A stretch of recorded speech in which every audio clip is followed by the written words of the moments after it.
Hello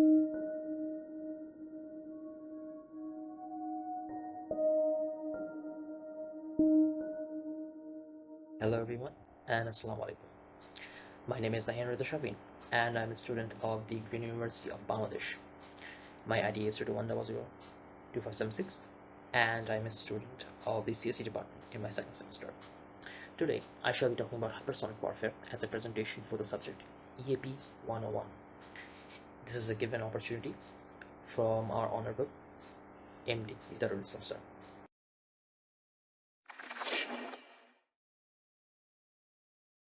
As someone who finds history, major technology, and accomplishments fascinating and intriguing, I have found the new global arms very interesting. This is a new nuclear arms race of our time. On the eve of a new Cold War brewing between the East and the West, an arms race for the fastest flying missile systems capable of outrushing any missile defense systems on Earth, and possibly the tool to keep even a superpower in check in this 21st century. This is the story of hypersonic warfare. No one would come out a winner. 1957 began working on a plane for the CIA that they hoped Soviet radar would be unable to detect.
Hypersonic speed.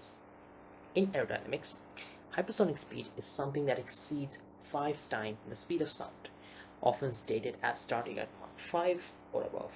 Mach 5 conventionally would mean the speed of around 1750 meters per second, more or less. Hypersonic missiles are capable of flying faster than 5 times the speed of sound, thus providing us with long-range strike capabilities. Though in the real world there is any military that is yet to deploy these kinds of weapons in their armed forces, we're now seeing the world powers such as the US, Russia, and China who are competing with each other to achieve this capability before anyone else. Though in the previous Cold War, the most we got were supersonic jets, such as the MiG-29s from the Soviet Union and the F-16 by the US. But now the modern military, the modern battlefield, war has completely changed. Anti-air systems and anti-missile systems are now the new battle doctrine, and the counter to them are now hypersonic weapons.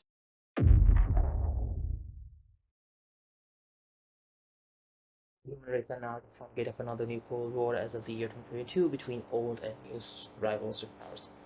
To tackle the advanced defense systems put in place in enemy grounds, hypersonic missiles have become the new weapon of choice for these nations. The reason being they're so fast, they can change the air molecules around them.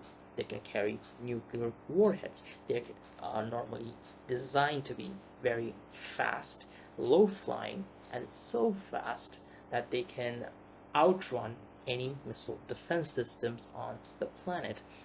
Though many advanced first world countries are spending millions on the research of these weapons, China, Russia, and the US are the most capable out of all of them. Weapon showcases, tests, espionage, threats, and sabotage have helped to skyrocket the political tensions between these countries. And so far, China allegedly has these weapons in service in their military. Russia has allegedly used them in the current war in Ukraine, and US is quite behind on this weapon sector, but they're quickly catching up.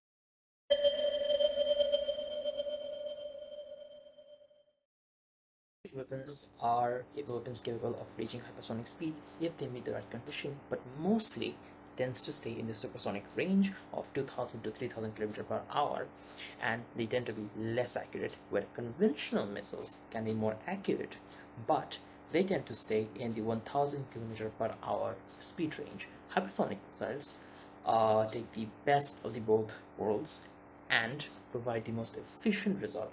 There are two kinds of hypersonic missiles.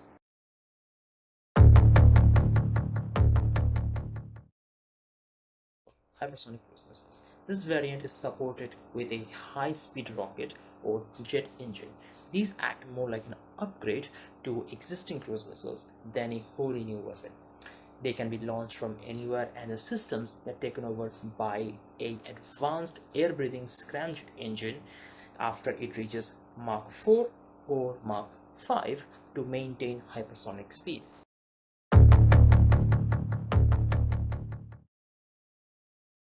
Secondly, let's talk about hypersonic glide vehicles. These missiles reach an altitude of 50 to 100 km in the atmosphere and then glide to their targets. These missiles in particular are very dangerous as there is no existing way of countering them. Traditional ballistic missiles, even ones capable of carrying nuclear warheads, tend to have predictable flight paths that can be tracked to encounter them. But these missiles have the capability of constantly changing their flight path and glide past defense systems faster than they can be detected in any way, resulting in target ambiguity. This becomes more concerning if these are to carry nuclear warheads, because their low altitude, fast flight path decreases the time between enemy detection and any retaliatory strike. According to the NGIO, Nuclear Threat Initiative Organization, it would take the US 23 minutes to respond to a Russian hypersonic nuclear strike, which would be way more time before it's too late.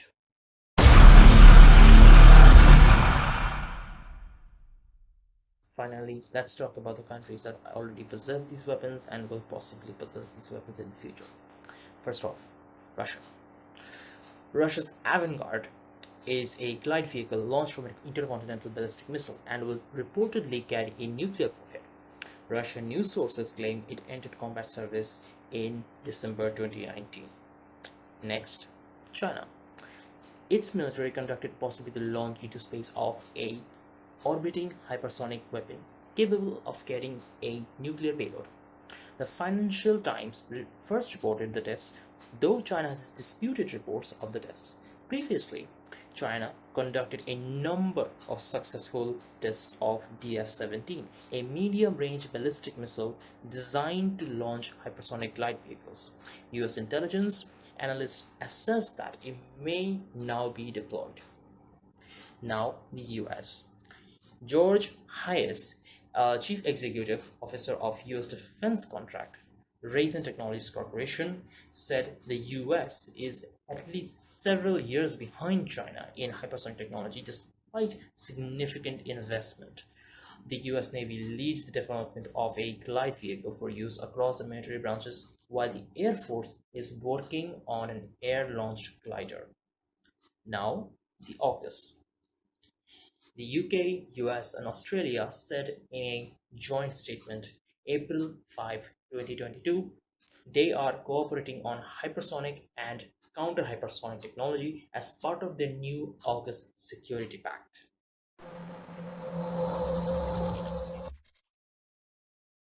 And that is all for me today. As fascinating as these technological advancements may be for us as a species, it still doesn't change the fact that these are merely more efficient ways of us trying to take each other's lives and bring chaos even in this time of peace and prosperity. Don't get me wrong, Security is very, very much important for every single human being, but only mutual understanding and fair diplomacy can bring true peace to our world, and let no one tell you otherwise. This was Nahian Shafin signing off today, and thank you for watching. Khuda Hafiz.